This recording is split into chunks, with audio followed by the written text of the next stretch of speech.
Hi, folks. Just a couple of things I wanted to share with you that I think will make your life a little bit simpler. And I know everybody's like, no, I can't learn anything else about Canvas, but I promise you this is something that will make life easier. If you haven't already talked to your students about the calendar, you want to do that because I talked to some today. They had no idea what the calendar did. The calendar is already set up to show them when things are due. It has everything color coded and it's a very useful organization tool for them. The other thing that I want to show you today is about conferences. And so I know some of the kids are still struggling with Zoom. They can't find the link, they can't find the code, they can't find the blah blah blah blah blah. It doesn't even matter what it is, they can't find it. In Canvas, there is something called conferences right over here.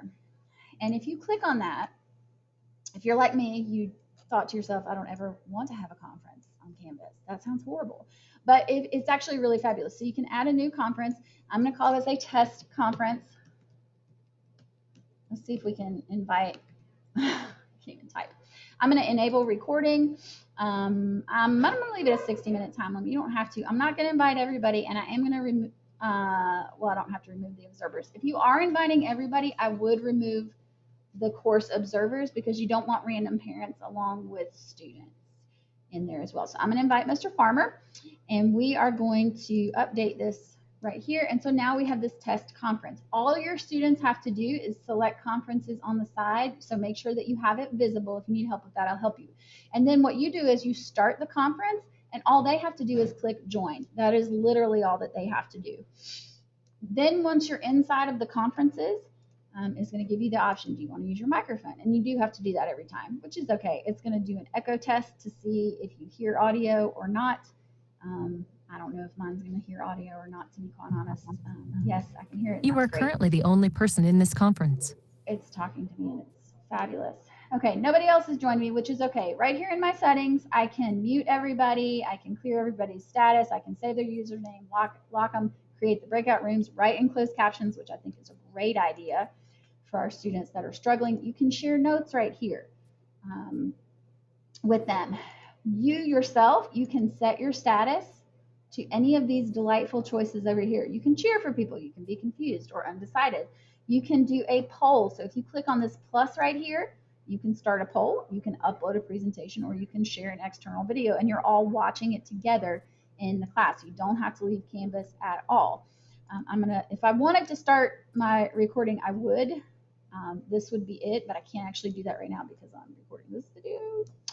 I can start recording up here, and it tells you more about what all you can do down here as well. When I click over here on the three dots, remember 3 dots always means more. I can say make full screen, change more settings here. I like to turn all of these things to on because I want to know when somebody's joining me and doing different things. I can make the font size bigger because I'm old and blind and I can't see anything. So I'm going to save that too.